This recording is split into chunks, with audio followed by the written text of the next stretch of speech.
Hello बच्चों। आज हम पढ़ेंगे motion in a plane. Previous lecture में हम लोगों ने पढ़ा है motion in a straight line, that is 1D। तो इसमें हम क्या पढ़ेंगे, मोशन इन अ प्लेन, जिसको हम बोलते हैं 2D, two dimensional motion. That is कोई भी प्लेन होगा। प्लेन मतलब क्या है? Suppose this is coordinate, this is X, this is Y and this is Z. तो कोई भी दो कोऑर्डिनेट्स को लेना है तो उसे हम प्लेन फॉर्म, जैसे X Y, this is X Y, इधर कहीं भी मोशन होगा इतने में से तो ये प्लेन होगा, या फिर वाई जेड, इस यहाँ पर कहीं भी होगा तो वाई जेड, या फिर जेड एक्स। कुछ भी मतलब थ्री कोऑर्डिनेट्स में, टू कोऑर्डिनेट्स में मूव हो रहा है तो वहां पर मोशन या प्लेन कहते हैं। प्लेन सिंपली, जैसे बुक है, ये प्लेन है, मतलब हाइट और ब्रेड, लेंथ और ब्रेड्थ हो, इससे जो स्ट्रक्चर फॉर्म होता है उसको हम बोलते हैं plane.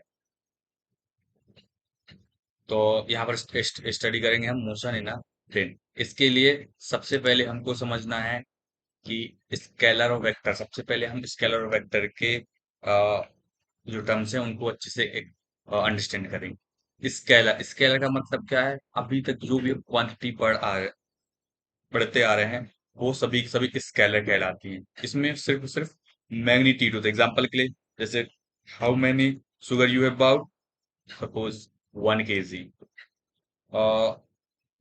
How much distance you have travel, 5 metre या 5 kilometre. That means there is only a numerical value. So this numerical value called scalar. And what is vector? Vector, it has a magnitude as well as direction also. That is 5 kilometer in which direction? 5 kilometer in east direction. Suppose there this is east, west, north, sorry, east, west, north and south, ये 4 direction होती हैं। तो कहीं ना कहीं इन direction में से किसी एक डायरेक्शन में हो तो हम वहाँ एक या दो डायरेक्शन में हो, जितने भी आगे को पढ़ेंगे तो वहां पर होता है वेक्टर। मैग्नीट्यूड तो होगा, 5 किलोमीटर तो है। अब ऐसा 5 kg कभी हो सकती है क्या डायरेक्शन? नहीं। तो कुछ ऐसी क्वांटिटीज होती हैं जो सिर्फ और सिर्फ स्केलर होती है, कुछ ऐसी क्वांटिटीज होती है जिसमें डायरेक्शन इन्वॉल्वमेंट होता है, उनको बोलते हैं वेक्टर। अब वेक्टर में क्या है? स्केलर में क्या हो, ये मतलब एडिशन, सब्ट्रैक्शन, मल्टीप्लीकेशन का जो अलजेब्रा होता है वो नॉर्मल होता है। एग्जांपल के लिए 5 + 2 = 7, 7 + 2 = 9, और इस तरीके से होता है। 5 × 4 = 20, मतलब सिंपल अलजेब्रा होता है, जैसे अभी तक हमने 10th क्लास तक पढ़ते हैं। लेकिन जो वेक्टर में है, वेक्टर में इसका खुद का एक अलजेब्रा होता है जिसको हम बोलते हैं वेक्टर अलजेब्रा। इसमें मतलब 5 vector + 10 vector can't be 15 vector, no, it's है it's own algebra known as vector algebra. इसके बाद हम आगे पढ़ेंगे कि क्या होता है इसमें, मतलब जो एडिशन है, सब्ट्रैक्शन है, मल्टीप्लिकेशन है, डिवीजन है, सब कुछ डिफरेंस होता है। सिंपली नहीं होता कि 5 × 4 = 20, no, it has its own algebra known as vector algebra. Example के लिए सबसे बेसिक जो एग्जाम्पल होता है वो होता है,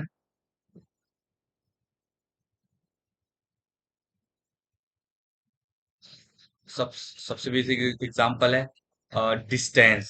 और डिस्टेंस का ही वेक्टर फॉर्म है डिस्प्लेसमेंट। स्पीड स्केलर है, स्पीड का वेलोसिटी वेक्टर क्वांटिटी। वर्क है, स्केलर है। फोर्स क्या है? वेक्टर है। मतलब जो वेलोसिटी है, डिस्प्लेसमेंट है, फोर्स है, हम इनको डिफाइन करेंगे मैग्नीट्यूड के साथ। 5 मीटर फोर्स है, इन विच डायरेक्शन है? आई जे के, इन कोई भी डायरेक्शन से। अब वेक्टर को रिप्रेजेंट कैसे करते हैं? तो सिंपल है, एक एरो इस तरीके से। तो ये हो जाता है हेड और ये हो जाता है टेल। तो इसको हम बोलते हैं इनिशियल पॉइंट, जहां से वेक्टर स्टार्ट हुआ है। और इसको हम बोलते हैं फाइनल पोजीशन, इनिशियल पॉइंट या फाइनल पॉइंट। और यहां से यहां तक का जो डिस्टेंस होता है वो हम बोलते हैं मैग्नीट्यूड, कुछ भी ओ ए या कुछ भी। तो this is called tail, this is called head, and all this length यहां से यहां तक, it is called a magnitude. अब वेक्टर्स भी बहुत, there are various kinds of vectors. तो हमको वन बाय वन स्टडी करना है। जो मोस्टली यूज होते हैं उनमें हमें ज्यादा ध्यान देना है, जो यूनिट वेक्टर होते हैं। तो सबसे पहले है types of position vector. Position vector मतलब का ये भी वेक्टर है जो किसी भी ऑब्जेक्ट की ओरिजिन के साथ पोजीशन बताता है। A vector which gives position of an object with respect to the origin of coordinate system means this is origin and this is the tail, sorry this is the head। तो origin से कितना दूरी, origin यदि इधर से कितना दूर है, तो इस वेक्टर की जो पोजीशन बताएगा वो पोजीशन वेक्टर कहलाता है। This is representation of position vector. तो position vector, a vector which gives position of an object with respect to the origin of a coordinate system is called position vector। What do you understand by displacement vector? Displacement, as we already know, displacement is a vector quantity। So what does the displacement vector here means? Displacement vector means देखो एक position ये है, यही origin से दूसरी जगह गया, तो मतलब this is A and this is B. What is origin? Origin is O. तो सबसे पहले कहा ओ ए और फाइनल पोजीशन की थी, तो इनिशियल और फाइनल पोजीशन ये जो फर्स्ट है वह डिस्टेंस ट्रेवल है सेकंड, तो इसके बीच में कितना डिस्प्लेसमेंट हुआ, this is called displacement vector. So displacement vector is a vector which is how much and in which direction an object has changed its position in a given interval. मतलब object की position कितनी और किस direction में displacement हुई, किस displace हुआ है, उसको हम बोलते हैं डिस्प्लेसमेंट। पोजीशन वेक्टर क्या बताता है कि ओरिजिन से ऑब्जेक्ट की पोजीशन कितनी है, तो that we call position vector. Origin से पोजीशन की तो उसको पोजीशन वेक्टर बोलते हैं, लेकिन एक ऐसा वेक्टर कि कितना ज्यादा डिस्प्लेसमेंट हुआ है, मतलब किस डायरेक्शन में डिस्प्लेसमेंट हुआ है, कितनी पोजीशन डिस्प्लेस हुई है एक गिवन इंटरवल ऑफ टाइम में, उसको हम बोलते हैं डिस्प्लेसमेंट। जैसे यहाँ पर सब ओरिजिन से कितना, दूसरा पॉइंट भी, तो यहाँ से यहाँ तक में जितना जो पोजीशन चेंज हुई है, एक टाइम लगेगा, उसको हम बोलते हैं डिस्प्लेसमेंट। This is example. देखो एक कोई ऑब्जेक्ट है, पहले वो गया पी पॉइंट पे, पोजीशन वेक्टर, फिर गया क्यू पॉइंट पे, पहुंच गया कैसे भी करके, this is called position vector O Q. अब ना पी से क्यू फाइनल पोजीशन का क्यू, पहले कहां से ओ से पी, ओ से क्यू, तो डिस्प्लेसमेंट क्या, shortest distance, so this is called displacement vector. अब ना इक्वल वेक्टर, सपोज अब स्केलर में क्या होता है, 5 kg is equal to 5 kg, 10 metre is equal to 10 metre. But in vector there is another rule कि यदि दो वेक्टर हैं,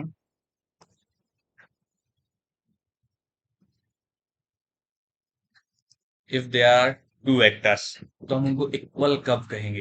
तो सबसे पहले इक्वल की कंडीशन है कि उनका जो मैग्नीट्यूड है वो इक्वल हो, जैसे स्केलर में होता है, और साथ में साथ डायरेक्शन भी इक्वल हो।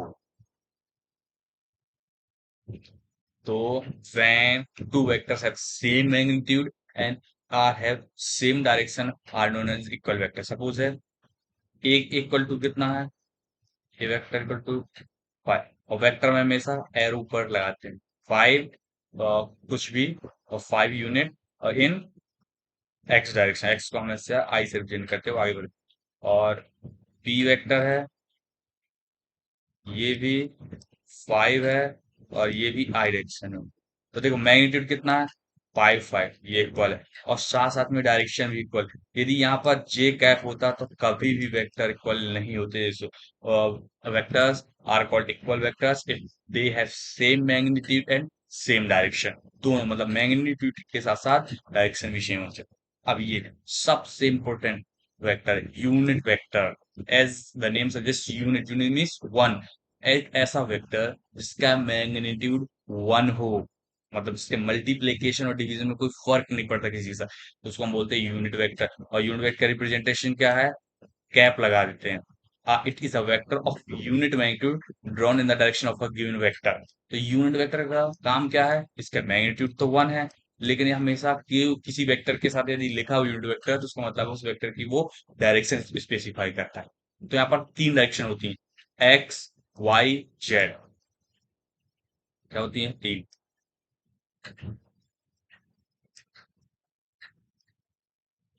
क्या होती है, एक्स में कौन सा होता है, आई, हमेशा यस, और वाई डायरेक्शन को शो करना है तो जे, और जेड डायरेक्शन शो करना है तो के। यदि इस तरीके से लिखा है आई कैप का मतलब ही है एक्स डायरेक्शन। वाई कैप लिखा है तो इसका मतलब ही है जे कैप का मतलब क्या है वाई डायरेक्शन। जेड कैप लिखा है, जेड कैप का मतलब है की कैप। तो कोई कंफ्यूजन।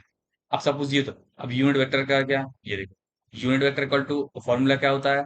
यदि कोई भी वेक्टर है तो उसका फॉर्म आई कैप निकालना है तो आई का वेक्टर ले लेना है और साथ साथ में आई का मैग्नीट्यूड। और आई जे का मैग्नीट्यूड कितना होता है 1। सो हम इसको क्या बोल देंगे आई का मैग्नीट्यूड इक्वल टू 1। और मैग्नीट्यूड हमेशा दो वेक्टर्स के बीच में लिखते हैं। किसी का भी यदि मैग्नीट्यूड फाइंड करना वेक्टर का तो ये दिस इज द मैग्नीट्यूड। अब नाउ कोई भी वेक्टर है अदर देन आई जे के, सपोज ए का मैग्नीट्यूड निकालना है बी के मैग्नीट्यूड तो इस फॉर्मूले को हम यूज करते हैं। That is A cap is equal to vector of A और magnitude of A cap. Example के लिए जैसे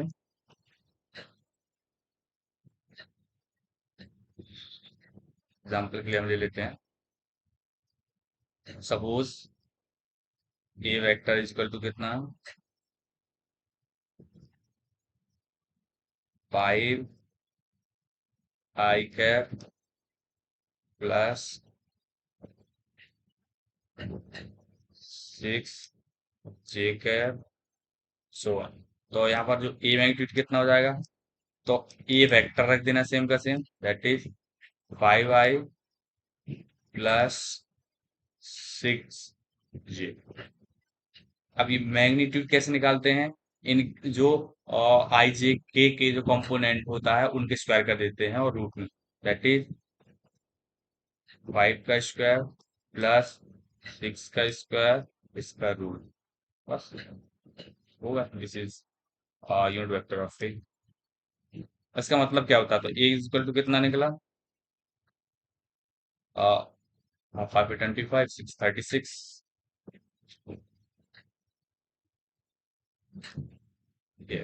रूट 61 दैट इज 5 ये हो गया आई प्लस 6 डिवाइडेड बाई रूट 61 जी का। तो इन टर्म का मतलब क्या है, इसका मतलब है जो आई में है वो कितना है अभी है। जैसे ये बना है इसमें आई जे है तो आई में 5 रूट बाई 16 मतलब कहीं ना कहीं इधर वेक्टर है, जे में कितना है कहीं इधर। तो इसका मतलब है ये यहाँ पर ये वेक्टर की पोजीशन यहाँ पर है। This is the meaning of the component of unit vector. अब कोलीनियर क्या कहलाते हैं, कोलीनियर का वेक्टर का मतलब है कि उनके बीच में थीटा कितना हो 0। कोलीनियर एक ही लाइन में हो। अगर ये वेक्टर है सेम ये भी वेक्टर है इसमें और या फिर ये इनके बीच में कितना एंगल है 0 डिग्री।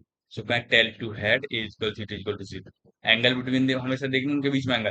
तो इसी को पैरेलल वेक्टर देखो ये नहीं ये कितना एंगल है 0। ये और ये कितना है 0। एंगल बिटवीन ये एंगल बिटवीन देम और कोलिनियर और क्या कहलाते हैं साथ में ये इसको अपोजिट वेक्टर भी बोलते हैं। इसमें कितना है 180 डिग्री। इनको क्या बोलते हैं अपोजिट वेक्टर कि जिसकी डायरेक्शन जस्ट अपोजिट हो। अब को planar it is suggest planar मतलब ऐसे वेक्टर जो एक ही प्लेन पे लाई करते हैं इनको हम बोलते हैं को प्लेनर वेक्टर। देखो को प्लेनर एक ही प्लेन पे जैसे यहाँ पर जितने भी है एक ही प्लेन पे कुछ भी हो सकते हैं इस तरीके से बट वो एक्स वाई प्लेन में है, तो उसको हम बोलते हैं को प्लेनर वेक्टर। अब यहाँ पर हम जो एक्सिस है उनको हम डिफाइन करते हैं। देखो एक्स एक्सिस को बोलते हैं एब्सिसा और वाई वेक्टर को कोऑर्डिनेट और जेड को एप्लीकेट। ये हम एक नेम है। कभी कभी ऑब्जेक्टिव टाइप क्वेश्चन पूछते हैं एक्सिस का किसको बोलते हैं एक्स एक्सिस को, कोऑर्डिनेट किसको बोलते हैं वाई को और एप्लीकेट किसको बोलते हैं जेड एक्सिस को। कोप्लेन वेक्टर है which X in the same plane are called coplane. Plane कितने होते हैं X Y plane X Z plane and Y Z plane. यदि इन प्लेन में कोई भी वेक्टर है इन तो ये सेम होंगे लेकिन वाई जेड और में कोई वेक्टर है कोई एक्स जेड में तो ये सेम नहीं होगी। एक ही प्लेन पे होना चाहिए तो वाई जेड में तो सारे वाई जेड में होने चाहिए, एक्स जेड में तो सारे एक्स जेड में और एक्स वाई में तो एक्स वाई में। अब है को इनिशियल वेक्टर। एज इट को इनिशियल मतलब ऐसे वेक्टर जिनका इनिशियल पॉइंट है, ओरिजिन पॉइंट है, वो सेम हो। देखो एक यहाँ से वेक्टर ओरिजिन हुआ, इसका ओरिजिन कितना है को, फिर यहाँ से दूसरा ये, यहाँ से तीसरा, यहाँ से चौथा, तो सारे के सारे कौन से वेक्टर हैं, को इनिशियल वेक्टर। अब है को टर्मिनस वेक्टर। को टर्मिनस वेक्टर का मतलब क्या, अब यहाँ पर क्या ओरिजिन पॉइंट सेम हो और लेकिन जहाँ पर फाइनल पॉइंट है, हेड है, वो सेम हो। सपोज ये वेक्टर यहाँ कहीं से भी आए लेकिन इधर आए, कहीं से भी आए इधर आए, कहीं से भी आए इधर आए, ये इनको बोलते हैं को टर्मिनस वेक्टर। अब हम डिफाइन करते हैं जीरो वेक्टर और नल वेक्टर। जीरो वेक्टर ऐसा kind unit vector means unit vector, zero vector means zero magnitude. अब इसका काम क्या होता है, ये क्या बताता है, ये अलजेब्रा के लिए बताता है कि यदि जीरो वेक्टर का किसी भी वेक्टर के साथ मल्टीप्लाई कर देते, कितना भी मैग्नीट्यूड हो, उसका मैग्नीट्यूड हमेशा जीरो होता है। तो और इसकी डायरेक्शन क्या होती है, इसकी डायरेक्शन कुछ भी हो सकती है। It has an arbitrary direction, it can't have X Y Z, कुछ भी हो सकती है। और इसके दो रूल्स है, यदि एक ऐसा वेक्टर किसी वेक्टर के साथ ऐड होता है और वही वेक्टर ऑपरेंड होता है, उसको हम बोलते हैं जीरो वेक्टर। या फिर कोई ऐसा वेक्टर जो स्केलर के साथ इंटू हो या वेक्टर के साथ इंटू हो, प्रोडक्ट हमेशा जीरो वेक्टर, जिसको हम क्या बोलते हैं, जीरो वेक्टर और नल वेक्टर।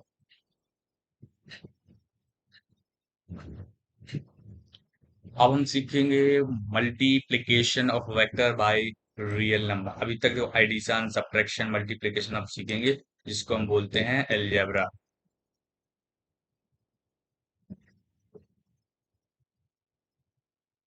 जिसको हम बोलते हैं अलजेब्रा। तो अब हम सीखेंगे कि जो वेक्टर्स हैं उनको हम मल्टीप्लिकेशन कैसे करते हैं। तो सबसे पहले real number, real number means क्या है, 1 2 3 4 5 6 -1 means imaginary number, means iota का जिसमें टर्म इंक्लूड ना हो। तो जब भी किसी वेक्टर का रियल नंबर के साथ मल्टीप्लिकेशन करते हैं तो उसका यह जो रिजल्ट है वो क्या था, वो हम पढ़ेंगे।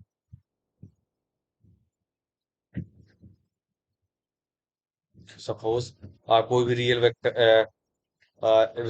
है 5, सॉरी रियल नंबर है 5, और इसी के साथ किसी वेक्टर का इंटू हो जाए 2i, तो क्या सिंपली जो रियल नंबर है वो इन जनरल इसका इंटू हो जाएगा, लेकिन उसमें क्या डायरेक्शन इन्वॉल्वमेंट हो जाए, जिसको हम बोलते हैं रियल। रियल जो नंबर है उसको यदि वेक्टर से मल्टीप्लाई कर देते हैं, जो वेक्टर जो रिजल्टेंट ऑपरेंड होता है वो भी वेक्टर बन जाता है।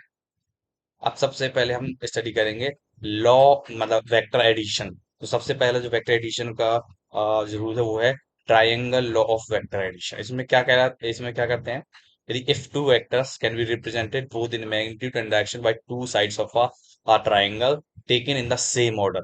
मतलब यदि कोई भी दो वेक्टर हैं, ट्रायंगल क्या कहलाता है, जिसमें थ्री साइड्स होती है, यदि कोई भी वेक्टर्स है, वेक्टर्स है उनको और दो साइड्स के द्वारा रिप्रेजेंट किए जा रहे हैं सेम ऑर्डर पे, जैसे ये और ये, तो उनका जो रिजल्टेंट है इज रिप्रेजेंट कंप्लीटली वो इन direction by the third side. ये जैसे यहाँ पर है ये, तो इस हमेशा जो इसका रिजल्टेंट होगा वो थर्ड साइड के इन अपोजिट ऑर्डर। तो इसमें करना क्या है, देखो जैसे है कनेक्ट, ये अगर इस तरह कोई वेक्टर ऐसा दिया है, ऐसा कोई वेक्टर दिया है ऐसा, अब इसको हम vector law of addition, that is triangle of vector addition add करना है। तो सबसे पहले हम क्या करेंगे, कोई वेक्टर ले लेंगे ये, अब इसकी जो हेड है, इसका जो हेड है वो दूसरे वेक्टर के टेल से हमको ऐड कर देना है, ये इस तरीके से। देखो यहाँ पर ऐसा वेक्टर था, ये ऐसा, तो यहाँ पर क्या कर दिया हमने, इसका जो हेड है इसका जो टेल है इसे ऐड कर दिया। अब यहाँ पर क्या है, सेम ऑर्डर पे, अब देखो तो यहाँ पर रिजल्टेंट कैसा ऑब्टेंड होगा, तो जो इनिशियल ओ है जहां से फाइनल, इस तरीके से ये अब कभी भी अगर ऐसा दिया है और ऐसा दिया है, तो हम ऐसा नहीं करेंगे ये ऐड कर देंगे, ये तो ऐड कर देंगे लेकिन किस डायरेक्शन, तो हमेशा एक वेक्टर लेना, उसका जो हेड है दूसरे वेक्टर के टेल सेट कर देना है, फिर उसी ऑर्डर पे हम रिजल्टेंट कर देंगे, तो यहाँ पर हमको रिजल्टेंट वेक्टर मिलेगा। एग्जाम्पल के लिए जैसे ओपी प्लस पी क्यू कितना हो जाएगा, ओ क्यू। ओपी, ओपी का जो हेड दिस और पी क्यू की टेल दिस, इसको यदि ऐड कर देंगे तो ओपी जो थर्ड रिजल्टेंट वेक्टर है वो मिल जाएगा ए प्लस बी। इसी को हम बोलते हैं triangle of vector addition, A plus B equal to. ये हमें यहाँ पर देना हेड और टेल का, मतलब पहला हेड फिर टेल मिक्स करके फिर एक रिजल्टेंट वेक्टर होता है जिसको हम बोलते हैं रिजल्टेंट वेक्टर, उसी को बोलते हैं ट्रायंगल ऑफ वेक्टर। अब इसी के साथ सेम आता है पैरेललोग्राम ऑफ वेक्टर एडिशन। इसमें भी सेम ही है। इसमें क्या करना है, कोई वेक्टर है तो उसका जो टेल है और दूसरे वेक्टर का टेल है, जैसे एडजेसेंट साइड्स ऑफ पैरेललोग्राम, यदि वेक्टर रिप्रेजेंट किया जा रहा है तो उसमें जो डायगोनल होगा वो हमेशा रिजल्टेंट वेक्टर देगा, that is R, R is equal to A plus B.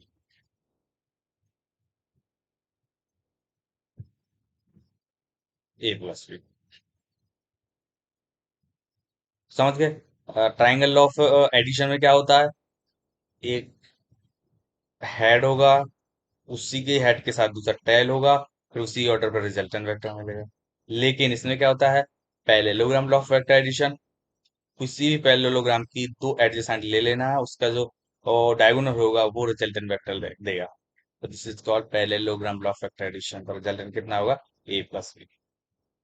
तो इसी को सिंपली ऐसे कर सकते हैं, अगर देखो ये सेम ही है, अगर जैसे ये यहाँ पर है एडजेसेंट साइड है, यहाँ भी एडजेसेंट, अगर हमको पैरेललोग्राम लॉ नहीं लगाना तो ये कैसा हो जाएगा, इसका जो हेड है यहाँ, इसका जो टेल है यहाँ पर आएगा, सेम ये तो पता है, ये सेम पैरेललोग्राम में आपको जितना इक्वल बी बी, तो ये कितना हो जाएगा, ये होगा triangle of rotation, R is equal to A plus B, same.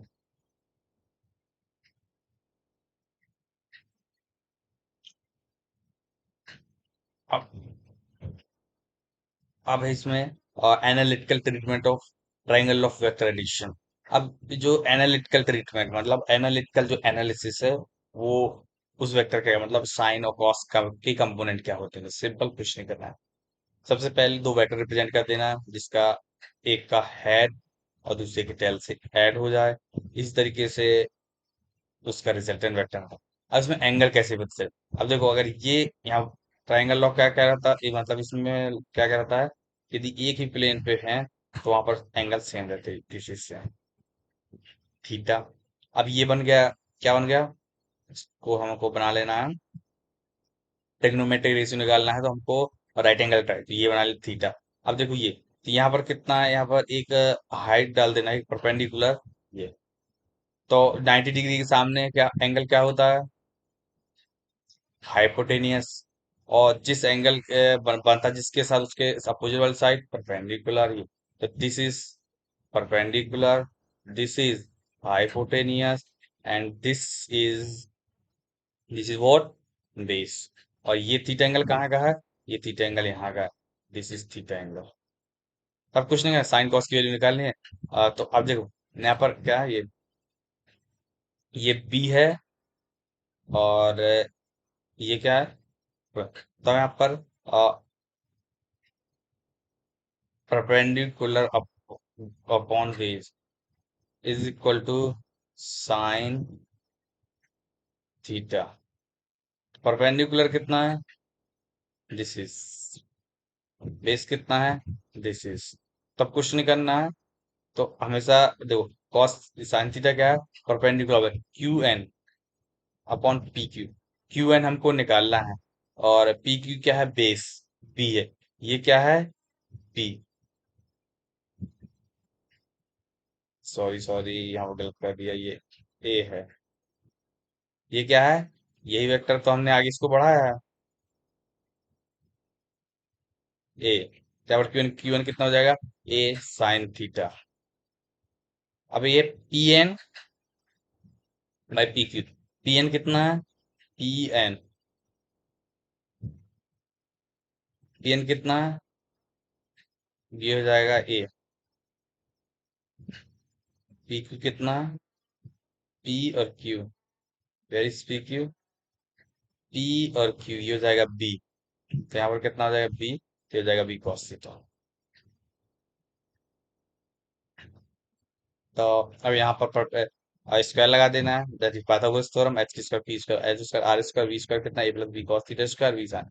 B square कितना है, A plus B cos theta square. Base कितना है, A plus B cos theta square B sine theta square. तो एक हमको ये भी है एनालिटिकल टर्म, दैट इज यदि रिजल्टेंट निकालना है किसी ट्राइंगल में, एंगल दिया हुआ है, तो R equal to A plus B two A B को ए स्क्वायर प्लस बी इधर square A square plus B square plus two A B cos theta. अब rectangular component of a vector, vector के rectangular component ये इस तरीके से लिखते हैं। जैसे एग्जांपल है, कोई भी वेक्टर है ए, ये वेक्टर है, इसको तीन कंपोनेंट में ही ब्रेक कर सकते हैं, दैट इज ए एक्स का कंपोनेंट, तो डायरेक्शन कितनी हो जाएगी आई कैप, प्लस बी ए का कंपोनेंट वाई डायरेक्शन में, तो डायरेक्शन जे कैप, ए का कंपोनेंट जेड में, और ये हो जाएंगे के कैप। तो कोई भी vector maximum three component, X X direction, Y direction and Z direction. तो कुछ भी या सिंगल डायरेक्शन भी हो सकता है आई, डबल डायरेक्शन होता है आई के जे के, या फिर तीनों हो सकता है, तीन से ज्यादा नहीं हो सकता। तो ए एक्स आई का, ए वाई जे का, बी जे। अब जो रिजल्टेंट वेक्टर है उसकी जो डायरेक्शन है, तो यहाँ पे डायरेक्शन है वो कितनी आएगी, ये इसका फॉर्मूला है tan b equal to b sin theta a plus b cos theta. This is, ये एनालिटिक का जो ट्रीटमेंट लिया था ना यहाँ से, इधर से लिया गया, ये perpendicular upon base. Perpendicular upon base क्या होता है, tan थीटा की value, tan theta perpendicular upon base, perpendicular कितना b sin theta upon base, ये b sin theta upon base a plus b cos theta.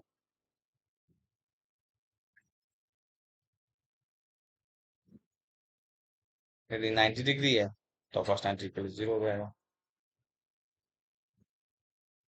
अब है properties of addition of vector. जो vector का एडिशन है वो क्या है, कम्यूटेटिव लॉ फॉलो करता है। यस, यदि ए प्लस बी है, और यदि उनको ऐड कर देते हैं तो बी प्लस ए, उनका जो रिजल्टेंट निकलता है वो सेम, तो ये कम्यूटेटिव लॉ भी फॉलो करते हैं। और एसोसिएटिव लॉ क्या है, यदि कोई तीन वेक्टर हैं, सबसे पहले ए वेक्टर को ऐड करे दो वेक्टर के रिजल्टेंट के साथ, या फिर ए प्लस बी ऐड करे थर्ड वेक्टर के साथ, तो उसका जो रिजल्टेंट आता है वो सेम आता है, that is addition of vector follow commutative law and associative law.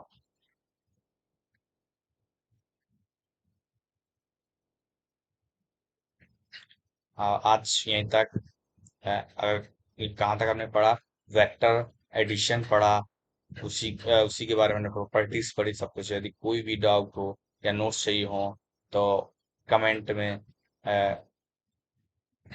Pin कर सकता है, और मैं नोट्स और डाउट्स शेयर कर दूंगा, और अगर डाउट्स हैं तो क्लियर करने की कोशिश करूंगा। Thank you very much, have a nice day.